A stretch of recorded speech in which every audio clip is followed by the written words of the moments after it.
Bismillahirrahmanirrahim. Assalamualaikum warahmatullahi wabarakatuh. Hamdan li bari'il anami, thumma salatu wassalami, manaha fi lawhin hamami, ala rasulil arabiyyi wa alihi wa sahbihi, wa man tala min hizbihi, sabilahu fi hubbihi, ala mamaril hikabi wa ba'du. Fa nad'ullaha tabaraka wa ta'ala, Allahumma zidna ilman warzuqna fahman, Allahumma amin.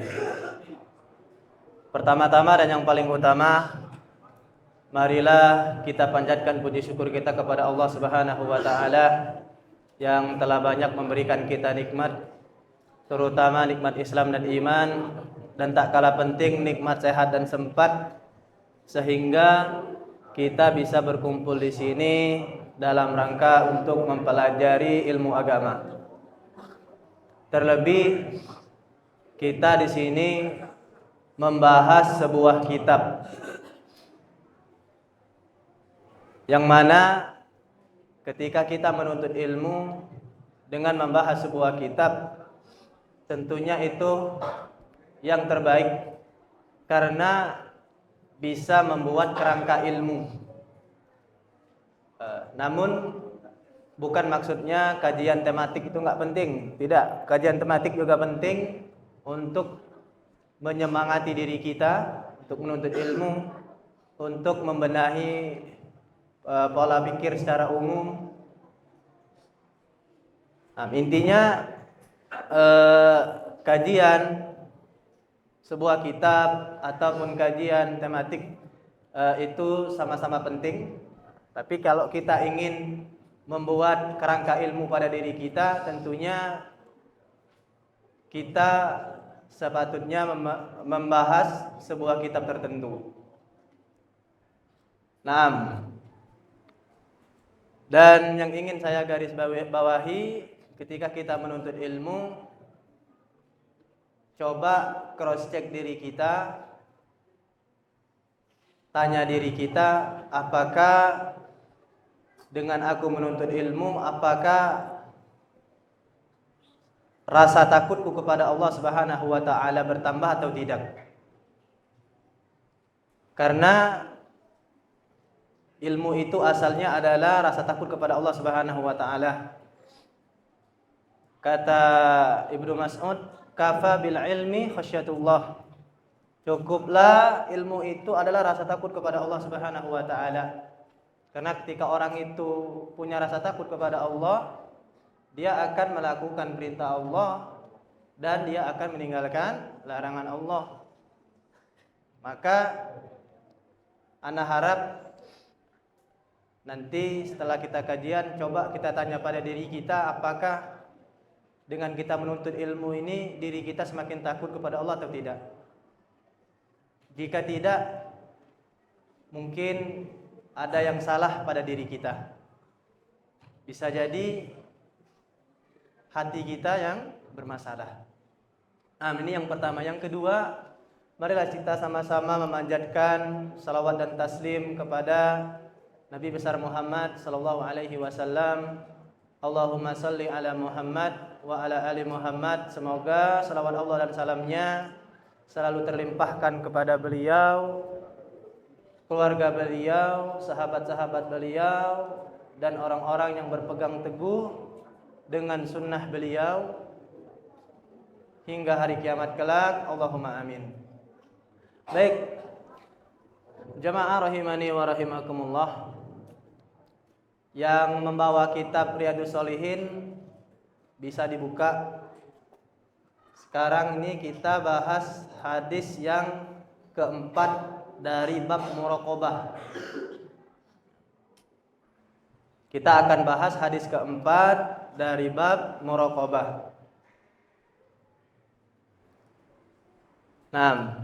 Namun sebelum kita bahas, kita mengulang dulu hadis ketiga yang telah kita ambil di pertemuan yang lalu. Bahwasanya pada intinya hadis tersebut menjelaskan jika kita selalu merasa diawasi oleh Allah Subhanahu wa taala, maka itu akan membuat kita menjaga Allah. Namun bukan maksud dari menjaga Allah kita menjaga dirinya Allah. Karena Allah tidak butuh sama siapapun.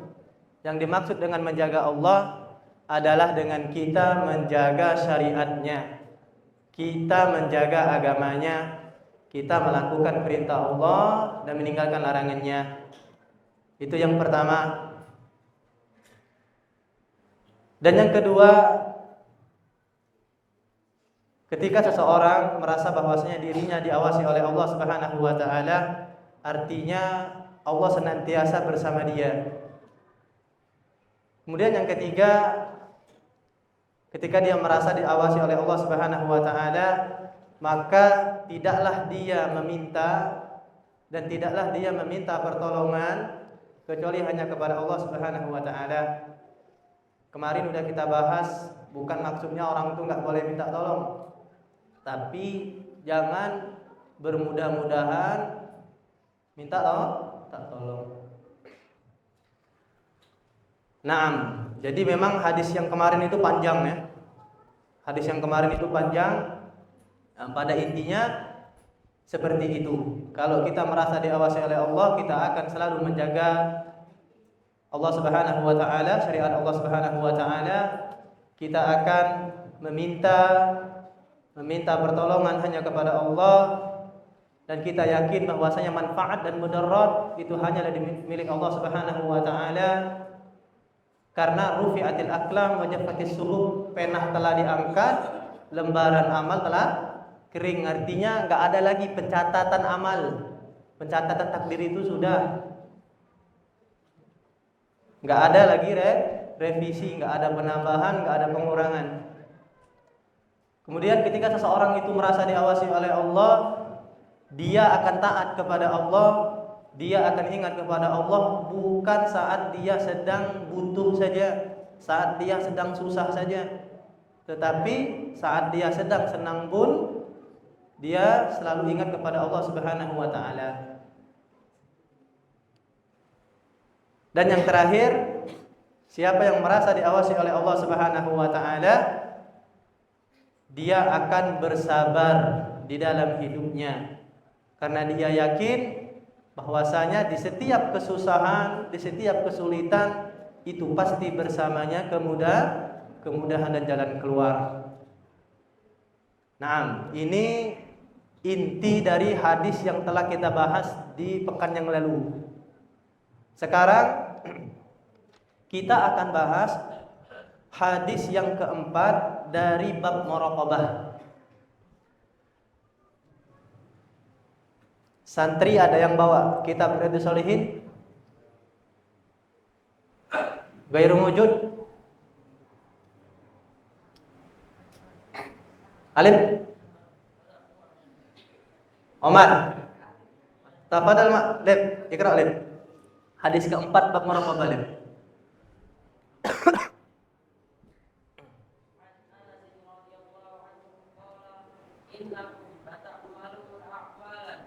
Ia atasku bi'ahyunikum minasy'ari kunna na'udduha ala ahdi Rasulillah sallallahu alaihi wasallam minal mubiqat. Rawahu al-Bukhari wa qala al-mubiqat al-mubiqat.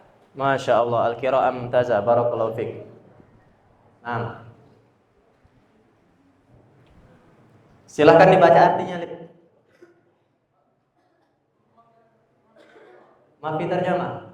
Baik. Fauzan, lakinna kalam taftah, tapi belum dibuka. Dah, langsung aja ya.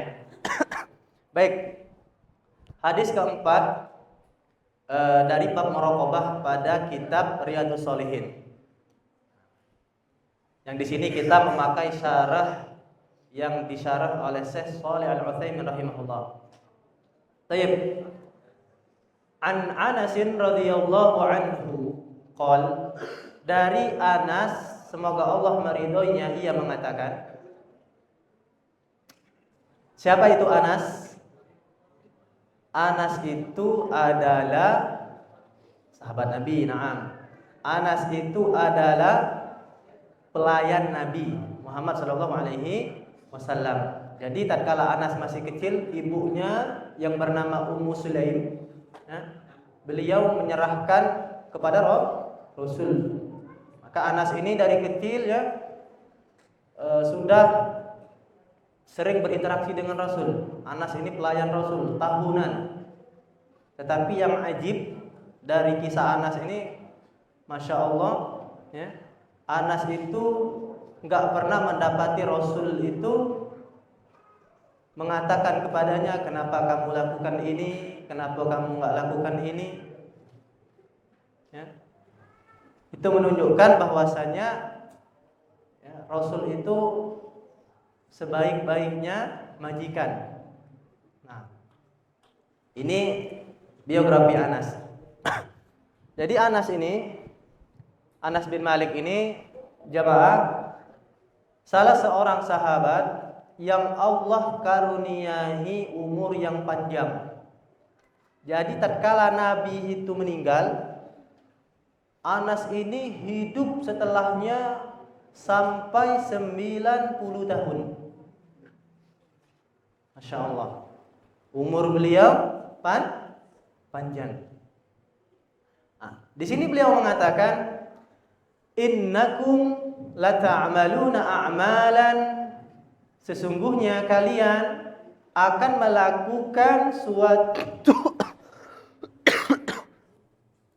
melakukan suatu amalan, hiya adaqu fi a'yunikum minasy'ar.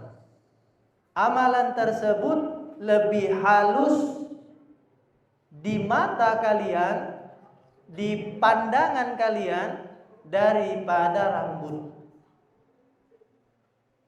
Jadi maksud dari perkataan beliau adab fi a'yunikum, lebih halus dari rambut, itu maksudnya adalah sepele. Jadi kata beliau, sesungguhnya kalian akan melakukan atau melihat orang yang melakukan suatu amalan yang mana mereka menganggap sepele amalan tersebut. Saking sepelehnya lebih halus dari rambut. Padahal kunna na'udduha ala ahdi Rasulillah minal mubiqat. Padahal kami dahulu di zaman Rasul, di masa Nabi Muhammad SAW, menganggap amalan tersebut adalah sesuatu amalan yang dapat membinasakan seseorang. Jadi, Anas di sini ingin menyampaikan bahwasanya keadaan di zaman Rasul dengan keadaan setelahnya saat Anas masih hidup, setelah Rasul wafat itu sudah berubah. Banyak amalan yang disepelekan orang, padahal amalan tersebut di zaman Nabi seseorang itu sangat takut melakukannya, karena amalan tersebut dapat membinasakan pelakunya. Tetapi di zaman Anas setelah Rasul wafat ini keadaannya berubah. Banyak orang meremehkan amalan-amalan yang dianggap besar di zaman Nabi Muhammad SAW.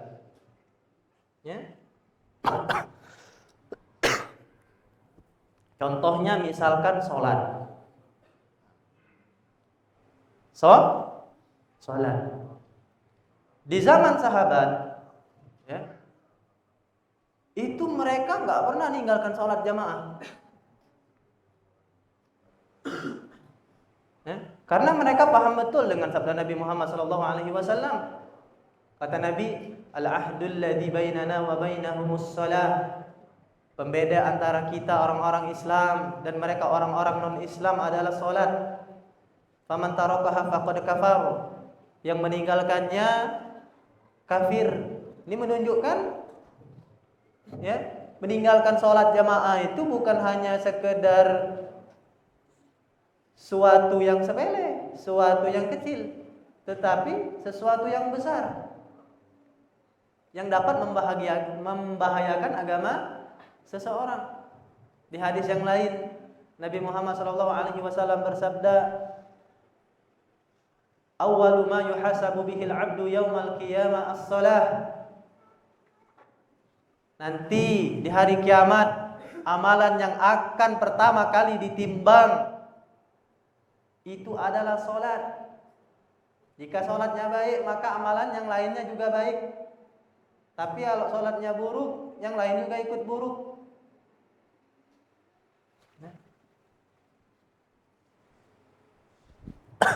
Nah, itu di zaman para sahabat. Tadi di zaman para sahabat tuh salat ini dianggap perkara yang besar jika ditinggalkan. Makanya mereka tidak meninggalkannya karena mereka paham betul dengan sabda Nabi tadi. Kecuali ya orang-orang yang memiliki uzur tentunya ya. Sakit misalkan. Kecuali orang-orang munafik. Terlebih orang munafik itu, ya kata Nabi dalam sebuah hadis, mereka itu sangat berat untuk hadir sholat jamaah di sholat isya dan subuh. Athqalus sholati 'alal munafikin sholatul isya wa sholatul fajr. Sholat yang paling berat bagi orang-orang munafik itu adalah sholat isya dan subuh. Jadi di zaman sahabat, di zaman Nabi itu nggak ada sahabat yang meninggalkan salat kecuali ya orang yang punya uzur seperti sakit, sama orang munafik. Tetapi coba kita perhatikan di zaman kita sekarang, bapak-bapak, santri. Masya Allah, di zaman kita sekarang ini salat jamaah itu disepelekan oleh kebanyakan orang. Banyak orang di zaman kita ini menyepelekan sholat jamaah. Kalau masih nyepelekan enak, masih mending. Ada sebagian orang itu malah memang nggak sholat. Ya? Jadi perbandingan antara di zaman Nabi dengan di zaman kita ini, ya, sangat-sangat jauh. Mereka itu nggak mau tinggalkan sholat. Kenapa? Karena tinggalkan sholat bisa membinasakan dirinya. Tapi kalau di zaman kita, waliyadzubillah, disepelekan. Maka ya kita jangan seperti itu. Kita jangan sampai termasuk golongan seperti itu. Contoh yang lain, misalkan ghish. Ma makna al-ghish?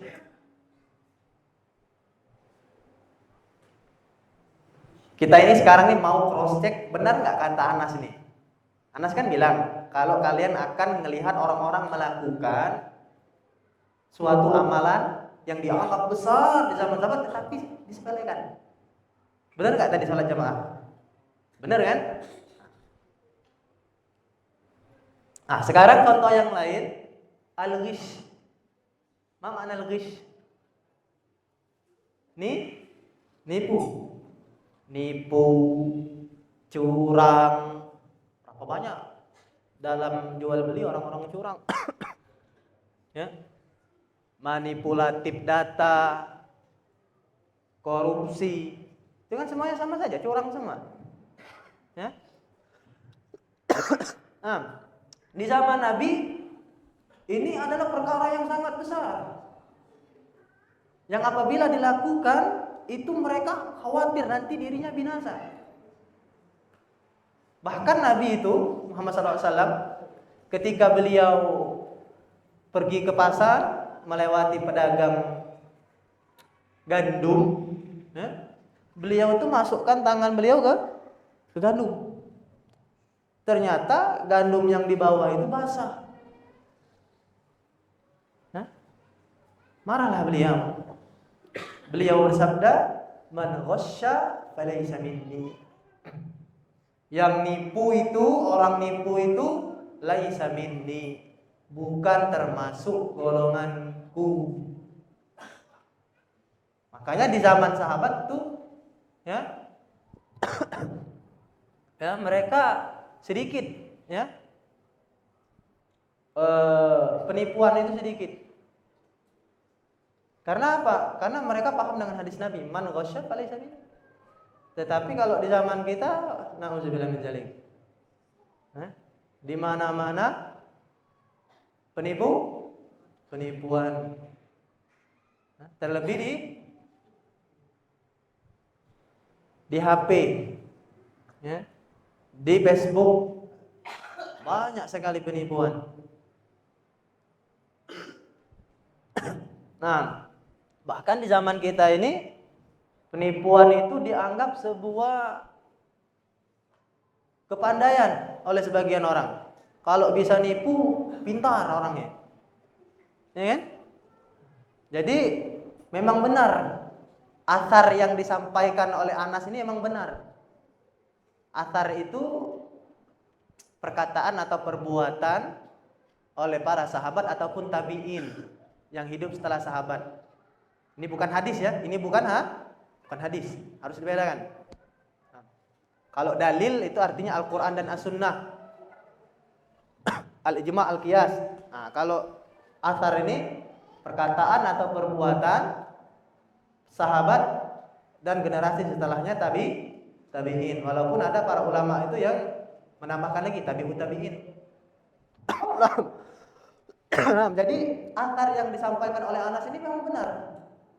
Ya, memang benar. Di zaman dulu dianggap sesuatu yang besar, kalau dilakukan khawatir dirinya biasa, tapi sekarang ini disepelekan orang. Banyak yang nipu, yang korupsi di mana-mana. Nah, itu contoh yang kedua. Contoh yang lain misalkan bohong. Ya, di zaman para sahabat, bohong ini perkara yang sangat besar. Mereka nggak mau melakukannya karena takut dirinya binasa. Ya.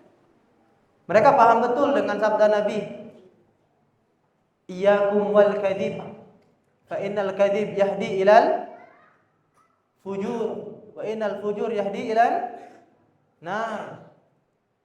Tinggalkan dusta, tinggalkan bohong, karena bohong itu mengantarkan kepada keburukan. Keburukan itu mengantarkan ke neraka. Nabi juga bersabda di hadis yang lain, kata Nabi, ayatul munafikin salas. Ayatul munafik salas. 3 tanda orang munafik.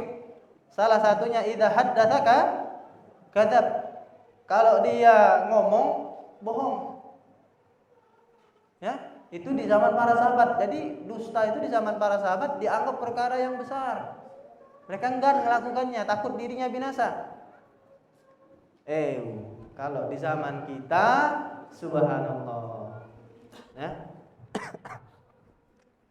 orang itu bermudah-mudahan dalam bohong, enggak peduli, nak bohong nak tidak, intinya sesuai kemauan dia.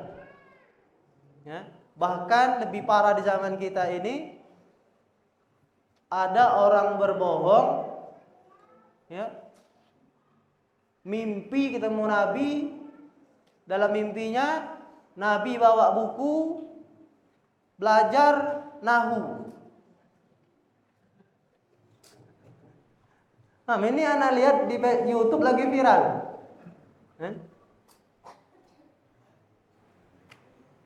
Dusta sangat disepelekan orang gitu. Bahkan sama Nabi aja berani di zaman kita ini. Memang benar berarti, ya, athar dari Anas ini memang benar. Nah, berapa banyak orang-orang di zaman kita ini mengklaim sesuatu yang bukan miliknya, dia adukan ke hakim, bahkan dia bersumpah atas nama Allah itu milik dia, padahal bukan milik dia. Dia bohong. Banyak sekali itu. Ya. Jadi Memang benar apa yang dikatakan Anas bin Malik ini, jemaah. Ya. Bahwasanya kita ini akan mendapatkan orang-orang itu menyepelekan dosa. Saking sepelehnya lebih halus daripada rambut. Adab minasya'ar. Ya. Apa penyebabnya? Apa penyebab orang-orang ini bermudah-mudahan atau menyepelekan dosa? Apa sebab orang itu menyepelekan dosa itu apa? Sebabnya, kata Syekh Shalih Al-Utsaimin adalah karena di dalam hatinya iman itu sudah melemah. Jadi kenapa orang itu mudah menyepelekan dosa, kata Syekh Shalih Al-Utsaimin rahimahullah, sebabnya adalah karena iman di dalam hatinya lemah. Oleh karena itulah orang itu mudah menyepelekan dosa. Semakin iman di dalam hatinya lemah, maka semakin mudah juga dia bermudah-mudahan melakukan dosa. Semakin mudah juga meninggalkan sholat. Semakin bermudah-mudahan juga enggan sholat jamaah di masjid. Apa sebabnya? Lemah iman di dalam hatinya. Dan sebaliknya, semakin kuat iman di dalam hati seseorang, maka bagi dia itu maksiat itu semakin besar. Apabila dia lakukan, khawatirnya dirinya binasa. Jadi, kalau kita ingin tidak menyepelekan dosa, bagaimana caranya? Caranya dengan kita menguatkan iman kita. Jangan sepelekan dosa. Bukankah ada seorang mengatakan, la tahkiranna saghiratan innal jibala minal hasa. Jangan engkau lakukan dosa kecil. Bukankah gunung itu tersusun dari kerikil-kerikil? Kira-kira kerikil itu besar atau kecil? Kecil. Artinya kalau orang itu menyepelekan dosa, karena banyak kita ini menyepelekan dosa kecil sebenarnya. Kalau mau dihitung-hitung, banyak kita ini menyepelekan dosa kecil dari dosa besar. Kalau dosa besar, alhamdulillah secara umum masih agak takut melakukannya. Tapi kalau dosa kecil tuh enteng sekali rasanya. Maka tinggalkan dosa kecil. Kenapa? Karena gunung besar itu tersusun dari kerikil, hasol. Artinya kalau kita menyepelekan dosa kecil, kita continue melakukan dosa kecil, khawatirnya dosa ini akan jadi besar. Khawatirnya rasa cinta kita kepada Allah hilang. Rasa takut kita kepada Allah hilang. Makanya bisa jadi kenapa kita sering sholat gak khusyuk, kalau baca Quran gak betah lama-lama, kalau di motor bukannya zikir malah nyanyi. Bisa jadi ya karena mungkin ya dia menyepelekan dosa kecil. Maka inilah penting kita muraqabah. Kita memiliki perasaan muraqabah. Kita memiliki perasaan bahwasanya Allah Subhanahu wa taala selalu mengawasi kita. Sehingga ketika kita memiliki perasaan tersebut, kita tidak mau melakukan dosa kepada Allah, walaupun itu dosa kecil, apalagi menyepelekannya. Inilah pentingnya muraqabah. Ketika kita selalu merasa diawasi Allah, kita enggan untuk menyepelekan dosa, walaupun itu dosa dosa kecil. Nah, ini hadis yang keempat dari bab muraqabah. Enak hadisnya, apa bukan? Ini asar ya. Yang dibawakan Syekh Al-Imam An-Nawawi. Yang keempat dari bab muraqabah. Ini asar ya, asar. Baik. Enak, asarnya pendek. Nah, sekarang kita masuk ke dalil yang kelima tentang muraqabah. Dalam bab muraqabah dalam kitab Riyadhus Shalihin. Matal Isya. Laizal tawil. Nah, sekarang kita masuk ke dalil kelima dalam bab muraqabah. Baik. Tafadhal man yurid an yaqra minatul lab. Man? Fikri. Padahal Fik.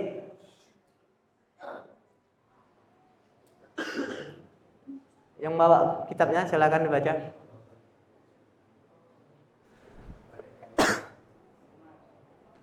Dah, alif, padahal alif.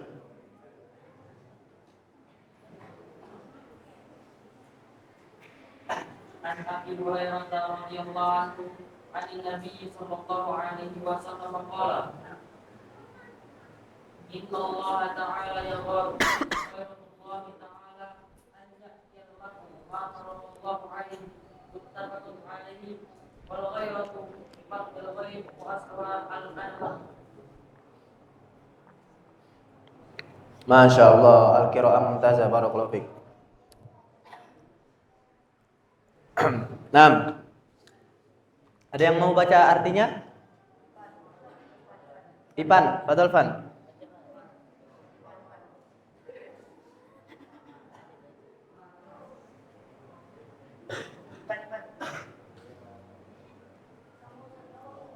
Lam yuftah al-kitab, kitabnya belum dibuka. Udah, ayo, Fadal Fan. Iqra Fan.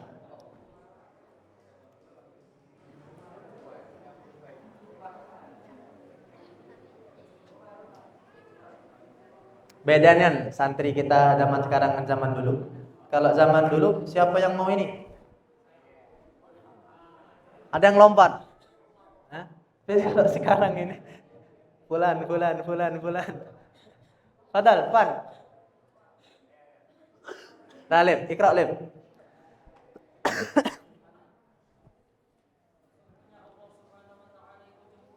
Dan kecemburuan Allah adalah jika seseorang mendatangi apa yang diharapkan oleh Allah kepadanya. Mumtaz, barakallahu fiik. Nah, hadis kelima. An Abi Hurairah radhiyallahu an. Dari Abi Hurairah, semoga Allah meridhoinya. An Nabi sallallahu alaihi wasallam qala, Nabi Muhammad sallallahu alaihi wasallam bersabda, Inna Allah Ta'ala yaghor.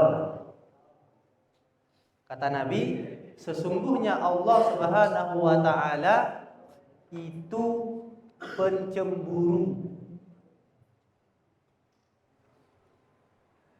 Di hadis ini menjelaskan bahwasanya Allah itu memiliki sifat cemburu. Maka kita ahlu sunnah wal jamaah harus menetapkannya. Ya, kita yakini memang bahwasanya Allah Subhanahu wa Ta'ala memiliki sifat cemburu. Apa itu cemburu?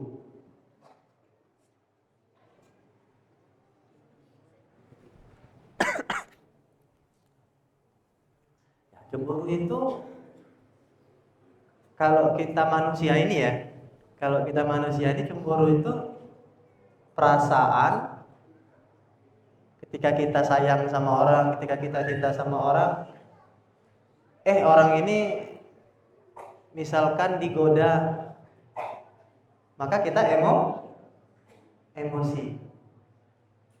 Misalkan bapak-bapak kan ke pasar sama istri, ternyata di pasar istrinya digoda.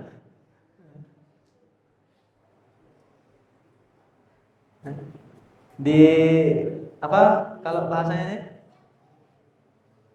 dipejemi matanya, ada orang ini ngerijem. Kira-kira cemburu nggak kita? Cemburu, emosi kan? Nah itu cemburu makhluk. Cemburu makhluk. Beda sama cemburunya Allah. Jadi kita menetapkan bahwasanya Allah ini memiliki sifat cemburu. Karena ada orang tuh nggak mau menetapkannya. Ya kalau kita menetapkan sifat cemburu, berarti apa bedanya Allah sama manusia? Ya enggak kayak gitu memahaminya. Allah memiliki sifat cemburu, tapi sifat cemburu Allah enggak seperti sifat cemburunya manusia.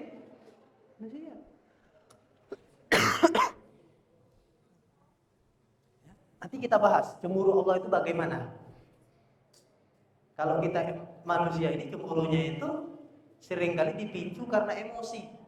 Yang Anda contohkan tadi. Tapi kalau Allah tidak, artinya ya tidak harus sesuatu sifat itu menyamakan sama antara orang yang memiliki sifat. Ya. Memang Allah cemburu memiliki sifat cemburu, tapi tidak harus sama dengan makhluk.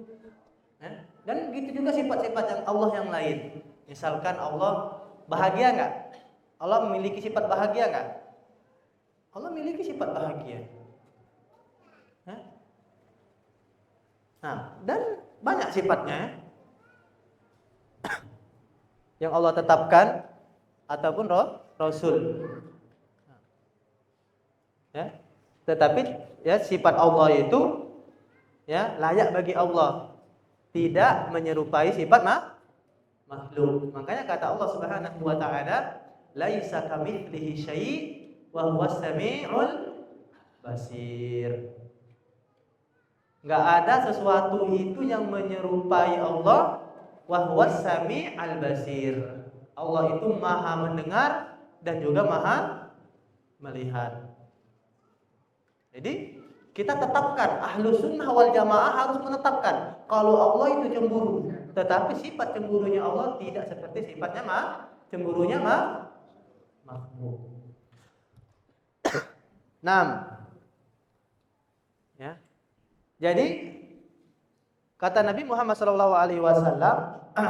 Allah itu cemburu. Ya.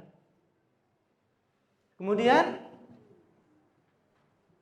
ya, kata Nabi, wa ghairatullah ta'ala an ya'tiyal mar'u ma haramallahu alaihi. Allah itu cemburu, dan cemburunya Allah itu tatkala seorang hamba mendatangi sesuatu yang Allah larang, mengerjakan sesuatu yang Allah haramkan. Jadi sebagaimana kita ketahui bahwasanya Allah Subhanahu wa taala ya dengan hikmahnya mewajibkan perkara-perkara kepada hambanya. Allah juga mengharamkan perkara-perkara kepada hambanya. Allah juga menghalalkan perkara-perkara kepada hambanya. Tetapi yang perlu kita encamkan pada diri kita, tidaklah Allah wajibkan, tidaklah Allah larang kecuali sesuatu tersebut baik untuk diri kita, baik untuk agama kita sekarang dan yang akan datang. Apa yang Allah haramkan, apa yang Allah larang, itu adalah kebaikan untuk diri kita. Jadi bagaimana seseorang itu bisa mendatangi apa yang Allah larang, bisa mengerjakan apa yang Allah haramkan, padahal Allah mengharamkan sesuatu tersebut tidaklah kecuali untuk kebaikan hamba tersebut, untuk kemaslahatan dirinya. Jadi cemburu Allah itu adalah apa? Kasih sayang Allah kepada hambanya agar terhindarkan dari keburukan. Kasih sayang Allah yang melindungi hambanya dari keburukan. Contoh, misalkan zina. Ya, kata Nabi Muhammad SAW, "Ma min ahadin aghyar minallah an yazniya 'abdu." Enggak ada seorang pun yang lebih cemburu daripada Allah ketika ada seorang hamba yang melakukan zina. Kenapa Allah sangat cemburu kalau ada orang yang berzina? Ya karena zina ini adalah fahisyah, perbuatan yang keji, perbuatan yang sangat buruk, sangatlah tidak pantas. Makanya Allah Subhanahu wa taala haramkan zina, dan juga Allah haramkan wasilah-wasilah yang mengantarkan kepada zina, seperti pacaran, ya, ikhtilat. Apa ikhtilat? Campur baur sama yang lawan jenis yang bukan mahram. Ya, jadi bukan hanya zinahnya, tetapi wasilah yang mengantarkan kepada zina, ya, itu juga Allah larang. Kata Allah, "Wala taqrabuz zina." Janganlah kalian dekati zina. Dekatinya aja nggak boleh. Kenapa? Innahu kana fahisha wa sa'a sabila. Karena zina itu adalah fahisha, perbuatan yang keji, wa sa'a sabila, dan suatu jalan yang sangat buruk. Jadi ketika seorang itu berbuat zina, maka ketahuilah Allah Subhanahu wa taala sangat cemburu. Kenapa cemburu? Karena Allah melarang dia zina itu, Allah ingin menjaga kehormatan dirinya, kehormatan keluarganya, nasabnya, elemen masyarakat. Tetapi hamba ini malah merendahkan kehormatan yang Allah jaga, yang Allah muliakan. Makanya Allah sangat cemburu. Nah, di anal waqtal adzan qad dakhala tafaddal al-muadzin yu'adzin.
Bismillah.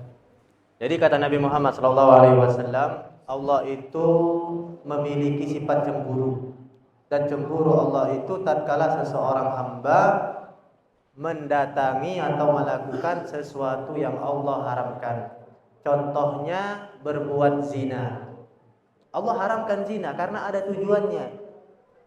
Karena Allah sayang, Allah ingin jaga kehormatan seseorang, kehormatan keluarganya, kehormatan nasabnya, kehormatan seluruh masyarakat.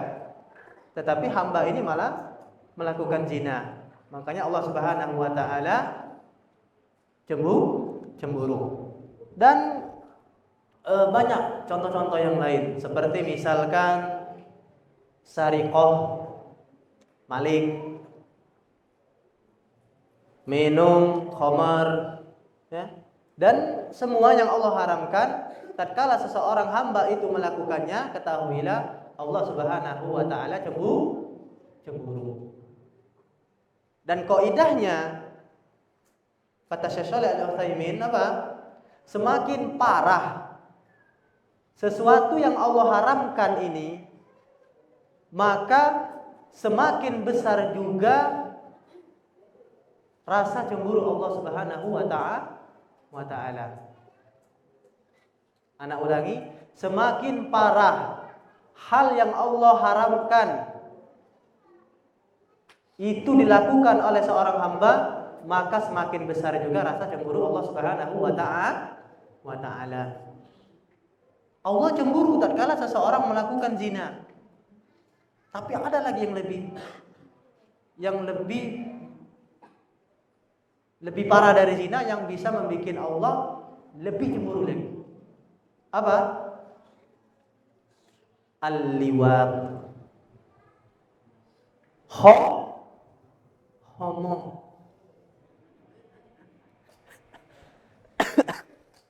Nah, di sini Syekh memberikan permisalan homo. Ya. Apa homo itu? Homo itu laki-laki suka sama laki-laki, perempuan cewek suka sama cewek. Ya, suka sesama aja jenis. Nah, hati-hati ya. Ini Allah lebih murka lagi, lebih cemburu lagi.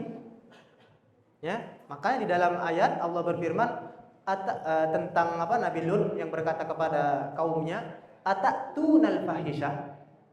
Apakah kalian akan melakukan al-fahisyah wahai kaumku? Kata Nabi Lut. "Ma sabaqakum biha min ahadin minal alamin." Enggak ada yang melakukannya sebelum kalian. Nah, perhatikan, di sini Allah memakai di sini kalimatnya al-fahisyah. Sedangkan di ayat zina, wala taqrabuz zina innahu kana fahisha. Jadi homo itu al-fahisyah. Zina fahisha. Yang homo ada alif lam, yang zina enggak ada alif. Al-fahisha fahisha. Kata Syekh Shalih Al-Utsaimin, maknanya kalau fahisha itu adalah zina, ya, yang artinya suatu kekejian dari kekejian yang banyak. Dan al-fahisha itu adalah homo. Artinya kekejian yang paling besar, kekejian yang paling buruk, yang Allah lebih cemburu apabila ada orang melakukan liwat homo. Kenapa Allah itu lebih cemburu kalau ini ada yang melakukan liwat ini daripada zina? Karena liwat ini dia ngerusak fitrah manusia. Kalau zina kan ya suka tidak sesama jenis. Kalau liwat ini suka sesama jenis, dia ngerusak fitrah. Allah jadikan manusia ini berpasang-pasangan. Laki-laki, ada Adam, ada Hawa. Ini orang ternyata suka sama jenis. Ini dia menyalahi fitrah. Itu yang pertama. Yang kedua, dia memotong nasl. Apa itu nasl? Keturunan. Kalau zina enggak. Tapi kalau liwat ini memotong keturunan. Bisa punah ini manusia kalau liwat semua. Nah, itulah kenapa Allah sangat lebih cemburu tatkala seseorang itu melakukan liwat daripada zina. Ya, makanya terkhusus santri-santri ustaz ya, jadilah lelaki sejati. Jangan melehoi. Kalau jalannya yang tegak. Tunjukkan kita ini laki-laki sejati. Karena agama kita yang memerintahkan seperti itu. Agama kita ini memerintahkan pemeluk agama ini, ya, pemeluk agama Islam untuk memiliki sifat laki-laki sejati, banyak sekali. Contoh, kita sholat di masjid. Yang sholat di masjid itu jamaah laki-laki atau perempuan? Laki-laki. Yang jadi imam laki-laki atau perempuan? Laki-laki. Yang azan laki-laki, ya. Terus kalau kita udah nikah, yang nyari nafkah laki-laki atau perempuan? Laki-laki. Walaupun kalau perempuannya dapat izin dari suaminya, ya boleh juga ya. Tapi tentunya dengan syarat-syarat. Nah, ya. Terus ya dalam sebuah hadis itu Nabi itu kita ini disunahkan ghobban. Apa tuh ghobban? Sehari nyisir rambut, sehari tidak nyisir. Sehari nyisir rambut, sehari tidak nyisir. Nah itu ya agar kita ini jadi laki-laki sejati. Ya, jadi kalau lanang itu jangan banyak-banyak depan nih mir'ah, kaca. Jangan dikit-dikit ngaca terus. Ya. Jadi laki-laki sejati itu ghibban. Ya. Sehari nyisir, sehari tidak. Ya. Apalagi contohnya? Ini. Lihya. Berjanggut, manjangin janggut. Nah, ini bukti kita laki-laki sejati ini. Jangan janggutnya dicukur. Ya. Terus apa?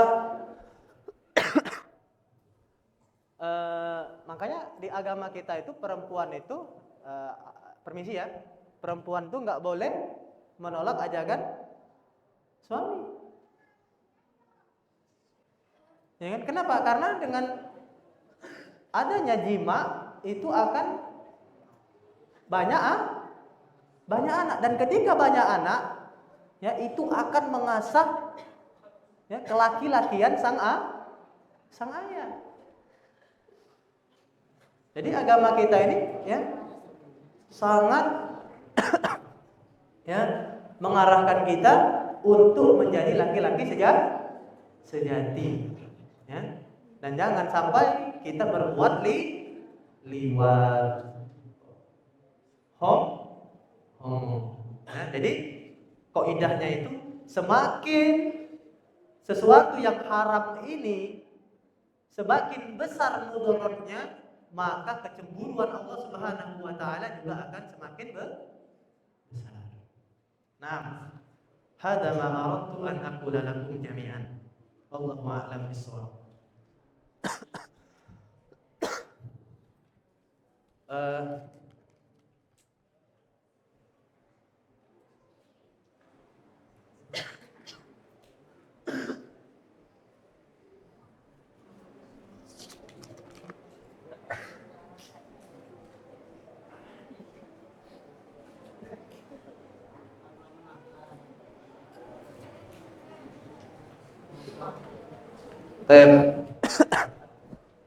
Kita cukupkan sampai di sini. Wallahu a'lam bishawab.